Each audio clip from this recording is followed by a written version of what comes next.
and some slang and swag. Like, what else do you think they can teach you?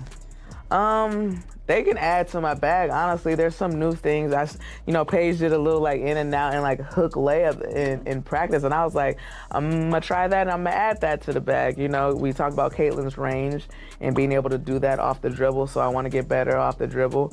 So those are the few things. Sonia was there, Citron was there, and her ability to create space off of the pull-up is really cool. So there's little tidbits you can always get from somebody's game, no matter what age they are. I love that.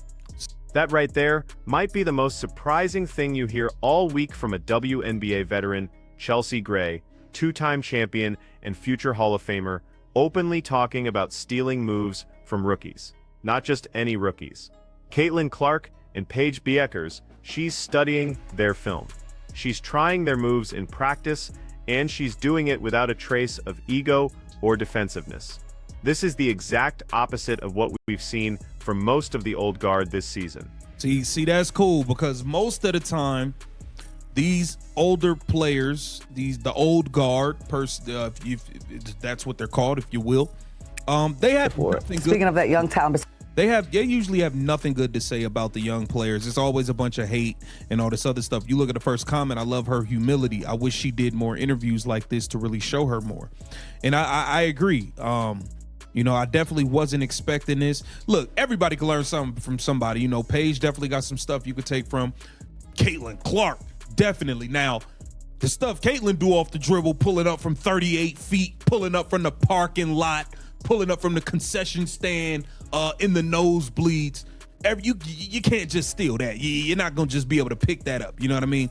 But I respect the fact that she is open to taking tidbits from the youngest game. She said Hall of Fame player who will most likely be a great coach. Somebody said point guard. So this is cool. This is really, really cool to see. Now, look at that contrast. Gray isn't just paying lip service here, she's getting specific. The hook layup from Paige, the pull-up range from Caitlin, the ability to create space off the dribble.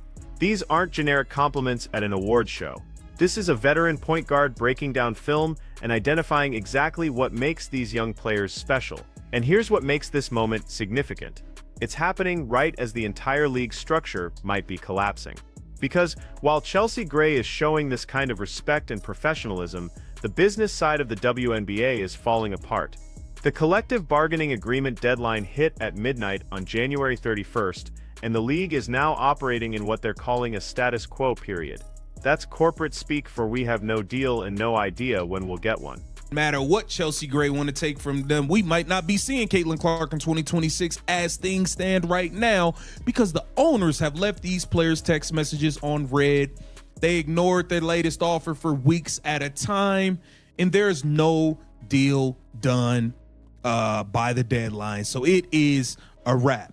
So here this says WNBA players won't extend CBA deadline as negotiations continue. Now I see a lot of media trying to spin the narrative, talking about the league might now realize the players have the leverage. Absolutely wrong. You see the Unrivaled ratings, that's not a good look. That ain't leverage. The WNBA owners have gone silent, completely silent. The players' union sent their latest proposal weeks ago, NISIC, asking for a $10.5 million salary cap and 30% revenue sharing, and the response has been nothing. Radio silence. Text messages left on red. The owners aren't negotiating anymore. They're not countering. They're just waiting for the players to get more realistic. And here's the thing, the owners have leverage right now that they didn't have before. We just got the Unrivaled ratings from their opening weekend, and they're catastrophic. The 3-on-3 league that's supposed to be the players' backup plan pulled 383,000 viewers for their debut. That's down 76% from the WNBA playoff games in October. The league that was supposed to prove the players could draw an audience without the WNBA infrastructure just proved the exact opposite. We're just going to continue to negotiate in good faith. Sounds like a bunch of baloney, because the owners started ignoring your messages. They're not entertaining it anymore. You guys have done too much. You did too much. You had a little bit too much dip on your chip. And now your ratings are out, and the WNBA owners are saying, we're going to make you guys take a look in the mirror. We made offers in good faith. And it's funny how y'all were talking about the state of the negotiations, and the WNBA owners had to come out and say, you guys are lying. We've been negotiating in good faith. Now you're saying, oh, we're going to continue to negotiate in good faith. Just a few weeks ago, you said it's just all over the place, man. Listen to how Chelsea Gray describes the negotiations. Not good, not bad. That's diplomatic speak for this is a disaster. But I can't say that on camera. Kelsey Plum, who's a vice president of the Players Union, literally paused before answering a question about her confidence level, then let out a nervous laugh. These are not the reactions of people who think they're about to get a great deal. The players initially opted out of the current CBA back in November 2023.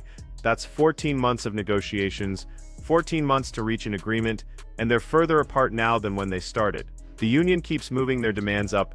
First it was 50% revenue sharing, then they came down to 30% while the owner's final offer sits at $1.3 million salary cap and 15% revenue sharing.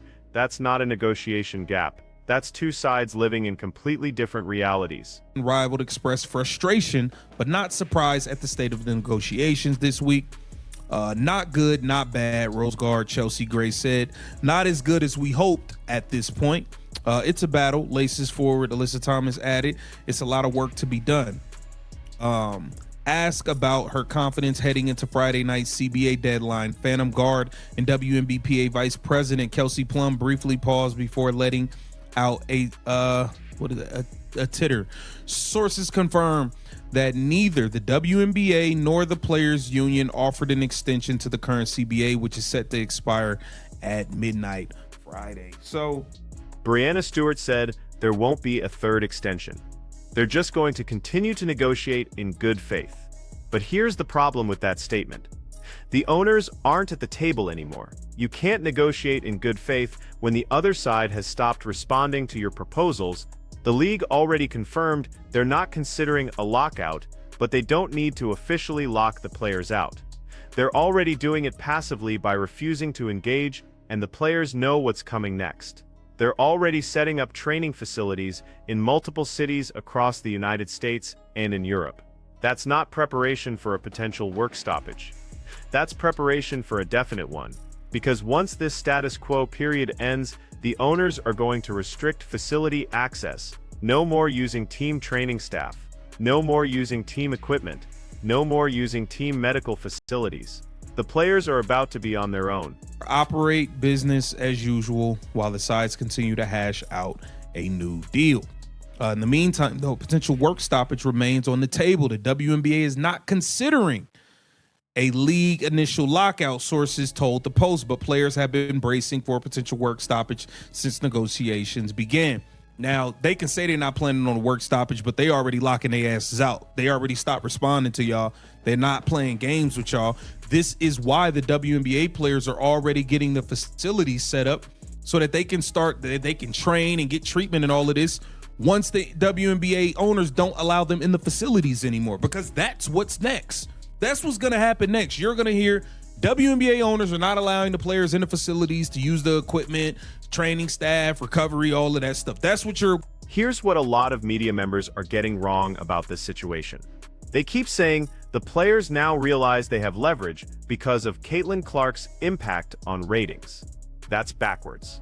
The Unrivaled ratings prove the players don't have leverage. They prove that without the WNBA infrastructure, without the established fan bases, without the team brands, the players can't draw an audience. Caitlin Clark isn't playing in Unrivaled. Angel Reese is injured. Cameron Brink is rehabbing. The three biggest rookie draws from 2024 aren't on the court, and the ratings fell off a cliff. That doesn't give the players leverage, that gives the owners all the leverage. Because now the owners can point to concrete evidence that the WNBA's 2024 success was about specific players, not about the overall product. The league averaged 1.19 million viewers for games involving Caitlin Clark last season. Games without her averaged 394,000. That's a 3-to-1 ratio. And now Unrivaled, which is essentially WNBA players without Caitlin Clark, is pulling 383,000 viewers. The math is brutal for the players' negotiating position. So let's break down what's actually happening here and why this matters for the future of the league. The Players' Union made a critical strategic error, and it's going to cost them. When they opted out of the CBA in November 2023, they were betting that the 2024 season would prove the WNBA was experiencing sustainable growth. They thought they could point to rising ratings and attendance and use that as leverage for a massive pay increase. And for a while, it looked like that bet would pay off. The 2024 season saw record viewership. The WNBA Finals averaged 1.63 million viewers. Attendance was up across the league. Merchandise sales exploded, but the players misread what was driving that growth. They assumed it was because fans were finally appreciating the quality of play, the athleticism, the skill level. They thought the WNBA had reached a tipping point where mainstream audiences were ready to embrace women's basketball as a major sport. That's why they felt confident asking for 50% revenue sharing initially, the same split that NBA players get. The problem is that the growth wasn't evenly distributed. It was concentrated around specific players, specific teams, specific storylines. Caitlin Clark's games drew 3 times the audience of games without her. The Indiana Fever went from averaging 4,067 fans per home game in 2023 to 17,036 in 2024. That's a 319% increase for one team. Meanwhile, other teams saw modest increases or even declines. The owners recognized this pattern immediately. They knew the 2024 surge was driven by the rookie class, particularly Caitlin Clark and Angel Reese. They knew it wasn't a rising tide lifting all boats. It was specific boats getting lifted while others stayed in the same place. So when the players came to the negotiating table demanding massive across-the-board increases based on 2024 numbers, the owners said no, because they knew those numbers weren't sustainable without those specific players continuing to drive interest. And then Unrivaled launched, and the owners got the perfect test case. Here's a league with WNBA stars playing during the off-season when there's no competition for basketball fans' attention, with significant media promotion and streaming on TNT, and it pulled 383,000 viewers for its debut. That's barely better than what WNBA games without star players were drawing. It's proof that you can't just put WNBA players on a court and expect an audience to show up. The Players' Union is now in an impossible position. They can't back down from their demands without looking weak to their membership, but they also can't get the owners to agree to those demands because the leverage isn't there. The owners have already made what they consider a fair offer: $1.3 million salary cap, 15% revenue sharing, guaranteed housing, full salary during maternity leave, improved travel conditions. That's a significant increase from the current CBA, but the players want more. They want the salary cap at $10.5 million. They want 30% revenue sharing. They want to be treated like NBA players even though the WNBA is still losing money, and the owners are saying no, because the financial reality doesn't support those numbers. The WNBA generated approximately $200 million in revenue in 2024, 30% of that is $60 million. Split among 12 teams, that's $5 million per team just for player compensation. Most WNBA teams aren't profitable at current salary levels, let alone at $5 million per team. This is where Chelsea Gray's comments become important again. She's showing the kind of professionalism and perspective that could actually help resolve this situation. She's not trash-talking the young players. She's not claiming the league's success is all because of veterans. She's acknowledging that the rookies brought something special, and she wants to learn from them. That's the kind of collaborative mindset that could lead to a reasonable CBA agreement. But Gray isn't leading the negotiations. The Players' Union leadership is taking a hardline stance, and it's going to backfire. Because the longer this drags out, the more leverage the owners gain. Every week that passes without a deal is another week the players aren't getting paid. Every month without resolution is another month of uncertainty for free agents and teams trying to plan their rosters. The owners can wait this out. They have other business interests. The players can't. Miscalculating basketball is their livelihood. And here's the really uncomfortable truth that nobody wants to say out loud: if the 2025 season gets canceled because of a work stoppage, it might hurt the players more than the owners. The momentum from 2024 will evaporate. Casual fans who just started paying attention will move on to other sports. Sponsors will redirect their money elsewhere, and when the league eventually comes back, it'll be starting from scratch again. The owners know this. That's why they're comfortable staying silent right now. They don't need to make another offer. They've already put what they consider a fair deal on the table. Now they're waiting for the players to accept reality.